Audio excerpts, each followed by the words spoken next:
Hi hello ಎಲ್ಲರಿಗೂ ನಮಸ್ಕಾರ. Welcome back to my channel. Ramachari ಧಾರಾವಾಹಿ ಇಂದಿನ ಸಂಚಿಕೆಯಲ್ಲಿ ಏನೆಲ್ಲಾಗುತ್ತೆ ಅಂತ ಕ್ವಿಕ್ಕಾಗಿ ನೋಡ್ಕೊಂಡು ಬರೋಣ ಬನ್ನಿ. ಮೊದಲಿಗೆ ಇಲ್ಲಿ ಕಾಲು ಒತ್ತುತ್ತಾ ಇರ್ತಾಳೆ ವೈಶಾಖ, ಅಂದರೆ ಒತ್ತಿಸ್ಕೋತಾ ಇರ್ತಾಳೆ ನಾರಾಯಣಾಚಾರ್ಯ ಅವ್ರ ಹತ್ರ. ಅದನ್ನ ನೋಡ್ಬಿಟ್ಟು ಚಾರು ಒಳಗಡೆ ಹೋಗಿ ಅತ್ತೆಮ್ಮ ರಾಮಚಾರಿ ಅಂತ ಹೇಳ್ಬಿಟ್ಟು ಬನ್ನಿ ಏನಾಗ್ತಿದೆ ಅಂತ ತೋರಿಸ್ತೀನಿ, ಬೇಗ ಬನ್ನಿ ನೀವೆಲ್ಲ. ಅಕ್ಕ ಸುಳ್ಳು ಹೇಳ್ತಿದ್ದಾಳೆ, ಹೊರಗೊಂದು ಒಳಗೊಂದು ನಾಟಕ ಮಾಡ್ತಿದ್ದಾಳೆ ಅಂದೆ ಅಲ್ವಾ, ಬನ್ನಿ ನೀವೇ ಕಣ್ಣಾರೆ ನೋಡಿ ಅಂದಾಗ ಏನು ಹೇಳ್ತಿದ್ಯಾ ಚಾರು, ಸರಿಗೆ ಹೇಳು ಅಂತ ಅಂದ್ಬಿಟ್ಟು ಇದು ಮಾಡ್ತಾರೆ. ಆಗ ಚಾರು ನಾನು ಹೇಳೋದಲ್ಲ ನೀವೇ ಬಂದು ನೋಡಿ ಅಂದ್ಬಿಟ್ಟು ಎಲ್ಲರನ್ನೂ ಕರ್ಕೊಂಡು ಹೋಗ್ತಾಳೆ. ಅಲ್ಲಿ ಹೋಗಿ ನೋಡಿದ್ರೆ ಉಲ್ಟಾ ಆಗಿಬಿಟ್ಟಿರುತ್ತೆ. ಅಂದರೆ ವೈಶಾಖನೇ ನಾರಾಯಣಾಚಾರ್ಯ ಅವರ ಕಾಲನ್ನು ಒತ್ತುತ್ತಾ ಇರ್ತಾಳೆ. ಅಂದರೆ ಚಾರುನೇ ಶಾಕ್ ಆಗಿಬಿಡ್ತಾಳೆ, ಇದೇನು ನಡೀತಾ ಇದೆ ಅಂತ. ಅಲ್ಲ ಅದು ಏನು ಇಲ್ಲೇನು ಅನಾಹುತ ನಡೀತಾ ಇದೆ ಅಂದ್ಬಿಟ್ಟು ನಮ್ಮನ್ನೆಲ್ಲ ಇಲ್ಲಿ ಕರ್ಕೊಂಡು ಬಂದಿದ್ಯಾ ಅಂದ್ಬಿಟ್ಟು ಕೋದಂಡ ರೇಗ್ತಾ ಇರ್ತಾನೆ. ಆಗ ಏನಾಯ್ತು ರೀ ಅಂತ ವೈಶಾಖ ನಾಟಕ ಮಾಡ್ತಾ ಇರ್ತಾಳೆ. ನೀನು ಓರ್ಗಿದ್ದಿಗೆ ತಲೆ ಕೆಟ್ಟಿದೆ ಅನ್ಸುತ್ತೆ, ಇಲ್ಲೇನೋ ನಡೀತಿದೆ ಅಂದ್ಬಿಟ್ಟು ಎಲ್ಲರನ್ನೂ ಕರ್ಕೊಂಡು ಬಂದಿದ್ದಾಳೆ ಅಂತ ಹೇಳ್ಬಿಟ್ಟು ಇದು ಮಾಡ್ತಾರೆ.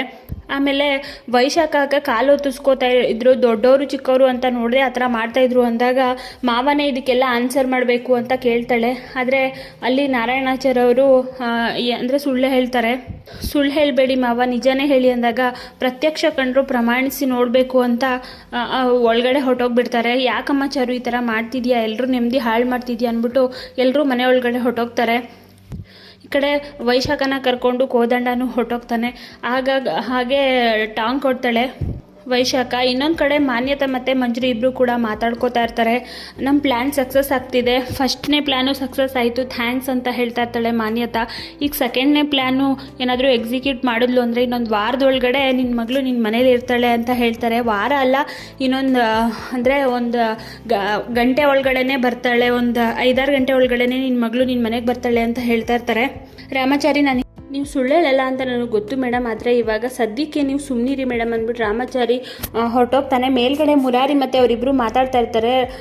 ಚಾರು ಮೇಡಮ್ ಯಾವುದೇ ಕಾರಣ ಇಲ್ಲದೆ ಸುಳ್ಳು ಹೇಳಲ್ಲ, ಕೃಷ್ಣನ್ ಸಾವಿಗೂ ಇದೆಲ್ಲ ಸುತ್ತಮುತ್ತ ಇಲ್ಲೇ ಎಲ್ಲ ಕನೆಕ್ಷನ್ ಇದೆ ಅಂತ ಅನಿಸ್ತಾ ಇದೆ ಮುರಾರಿ ಅಂತ ಹೇಳಿದಾಗ, ಕಾರಣ ಇಲ್ಲದೆ ಸುಳ್ಳು ಹೇಳಲ್ಲ ಅಂದಾಗ ಅಲ್ಲಿ ಕೋದಂಡ ಬಂದ್ಬಿಟ್ಟು ನನ್ನ ಹೆಂಡತಿ ಸುಳ್ಳು ಹೇಳ್ತಿದ್ದಾಳ, ನಿನಗೂ ನಿನ್ನ ಹೆಂಡತಿಗೂ ಹೊಟ್ಟೆವ್ರಿ, ನನ್ನ ಹೆಂಡತಿ ಪ್ರೆಗ್ನೆಂಟ್ ಆಗಿರೋದು ಅಂದ್ಬಿಟ್ಟು ಜಗಳ ಮಾಡ್ಕೊಂಡು ಅಲ್ಲಿಂದ ಕೋದಂಡ ಹೊಟ್ಟೋಗ್ಬಿಡ್ತಾನೆ. ಇನ್ನೊಂದು ಕಡೆ ಚಾರು ಕೂತಿರ್ತಾಳೆ. ಅಲ್ಲಿ ವೈಶಾಖ ಬಂದ್ಬಿಟ್ಟು ಫುಲ್ಲು ಟಾಂಗ್ ಕೊಡ್ತಾ ಇರ್ತಾಳೆ. ಬೇಕಿತ್ತ ಇದೆಲ್ಲ ನಿನಗೆ, ನೆನ್ನೆನೇ ಚೀ ಮಾರಿ ಹಾಕ್ಸ್ಕೊಂಡಿದ್ದಾಯ್ತು, ಮತ್ತು ಗಾಯದ ಮೇಲೆ ಬರೆ ಹೇಳ್ದಂಗೆ ಆಗಿರುತ್ತೆ ಅಲ್ವಾ ನಿನಗೆ, ಈಗಲಾದರೂ ಬುದ್ಧಿ ಕಲಿ ಅಂತ ಹೇಳ್ತಾ ಇರ್ತಾಳೆ. ನಾನು ಇದಕ್ಕೆ ಸುಮ್ಮನೆ ಬಿಡಲ್ಲ, ನಿನ್ನನ್ನು ನೀನು ಬಂಡವಾಳ ಬಯಲು ಮಾಡೇ ಮಾಡ್ತೀನಿ ಅಂತ ಚಾರು ಹೇಳ್ತಾಳೆ. ಇಷ್ಟಾದರೂ ನೀನು ಕೊಬ್ಬು ಕರಗಲಿಲ್ಲ ಅಲ್ವಾ, ಈಗ ಹೇಳ್ತೀನಿ ಕೇಳು ಅಂದ್ಬಿಟ್ಟು ವೈಶಾಖ ಚಾಲೆಂಜ್ ಮಾಡ್ತಾಳೆ.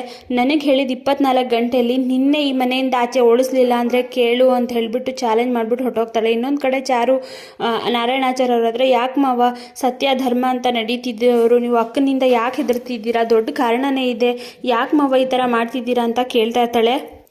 ಎಲ್ಲದಕ್ಕೂ ಸಮಯ ಬರಬೇಕು, ತಾಳ್ಮೆಯಿಂದಿರಬೇಕು, ಅಷ್ಟು ಮಾತ್ರ ಹೇಳಬಲ್ಲೆ ಅಂದ್ಬಿಟ್ಟು ಅಲ್ಲಿಂದ ಹೊರಟೋಗ್ಬಿಡ್ತಾರೆ. ಇನ್ನೊಂದು ಕಡೆ ಮಾನ್ಯತಾ ಫುಲ್ಲು ಖುಷಿಯಿಂದ ನಗ್ತಾ ಇರ್ತಾಳೆ. ನಾಳೆ ಮಾಡಿರೋ ಪ್ಲ್ಯಾನ್ನಿಂದ ನನ್ನ ಮಗಳು ಬಂದೇ ಬರ್ತಾಳೆ ಮನೆಗೆ ಅಂದ್ಬಿಟ್ಟು ತುಂಬಾ ಖುಷಿಯಾಗಿರ್ತಾಳೆ. ಒಬ್ಬೊಬ್ಬಳೆ ಪಾರ್ಟಿ ಮಾಡಬೇಕು ಅಂತ ಫುಲ್ ಖುಷಿಯಿಂದ ನಗ್ತಾ ಇರ್ತಾಳೆ. ಅಲ್ಲಿಗೆ ಜೈಶಂಕರ್ ಬರ್ತಾರೆ. ಯಾರ್ದೋ ಮನೆ ಹಾಳೋ ಪ್ಲ್ಯಾನ್ ನಡೀತಾ ಇದೆ ಅನಿಸುತ್ತೆ, ಸುಮ್ಮನೆ ನೀನು ನಗಲ್ವಲ್ಲ, ಇಷ್ಟೊಂದು ಖುಷಿಯಾಗಿರಲ್ವಲ್ಲ ಅಂತ ಹೇಳಿದಾಗ ನನಗೆ ಯಾವತ್ತೂ ನೀನು ನಂಬಲ್ಲ ಹಾಗೆ ಹೇಗೆ ಅಂದ್ಬಿಟ್ಟು ಹೋಗಿ ಮಲ್ಕೊಬಿಡ್ತಾಳೆ. ಮತ್ತು ಬೆಳಿಗ್ಗೆ ಆಗುತ್ತೆ. ಬೆಳಿಗ್ಗೆ ಆದ ತಕ್ಷಣ ಚಾರು ಮಾವ ಅವ್ರಿಗೆ ಎಣ್ಣೆ ಹಚ್ಚಬೇಕು ಅಂದ್ಬಿಟ್ಟು ಎಣ್ಣೆ ಕಾಯಿಸ್ಕೊಂಡು ಮೇಲೆ ಹತ್ತಕ್ಕೆ ಹೋಗ್ತಾಳೆ ಮೆಟ್ಲ ಮೇಲೆ. ಈ ಕಡೆ ಫೋನ್ ಬರುತ್ತೆ. ಫೋನ್ ಬಂದಾಗ ಅಲ್ಲಿ ಇಟ್ಬಿಟ್ಟು ಮೆಟ್ಲ ಮೇಲೆ ಫೋನ್ ರಿಸೀವ್ ಮಾಡೋಕ್ಕೆ ಅಂತ ಹೋಗ್ತಾಳೆ. ಅದನ್ನೇ ವೈಶಾಖ ನೋಡ್ತಾ ಇರ್ತಾಳೆ. ಅವಳು ಫೋನ್ ರಿಸೀವ್ ಮಾಡೋಕ್ಕೆ ರೂಮಲ್ಲಿ ಹೋಗ್ತಾಳೆ ಚಾರು. ಈ ಕಡೆ ವೈಶಾಖ ಬಂದು ಆ ಎಣ್ಣೆನ ತಾನೇ ಕಾಲಿಂದ ಚೆಲ್ಬಿಟ್ಟು ಹಾಗೆ ಅವಳು ಬಿದ್ದು ಹೊಟ್ಟೆ ಹಿಂದ್ಗಡೆ ಆಗಿರೋ ಥರ ಬಿದ್ದುಬಿಟ್ಟು ನಾಟಕ ಮಾಡ್ತಾ ಇರ್ತಾಳೆ. ಅಮ್ಮ ಅಯ್ಯೋ ಅಪ್ಪ ಹೊಟ್ಟೆ ನೋವು ಅಂತ. ಚಾರುಗೆ ಗಾಬರಿ ಆಗ್ಬಿಡುತ್ತೆ, ಇದೇನಿದು ಈ ಥರ ನಾಟಕ ಮಾಡ್ತಿದ್ದಾಳಲ್ಲ ಇವಳು ಅಂತ. ಅಲ್ಲಿ ಜಾನಕಿಯವರು ಅಜ್ಜಿ ಎಲ್ಲ ಬಂದ್ಬಿಟ್ಟು, ಅಯ್ಯೋ ಬಸ್ರಿ ಹೆಂಗಸು ನೀನು ಈ ಥರ ಹೊಟ್ಟೆ ಇದ್ರ ಮೇಲೆ ಬಿದ್ದಿದೆಯಲ್ಲ ಅಂತ ಫುಲ್ಲು ಕೇರ್ ಮಾಡ್ತಾ ಇರ್ತಾರೆ. ಅಲ್ಲಿಗೆ ಕೋದಂಡ ಕೂಡ ಬರ್ತಾನೆ.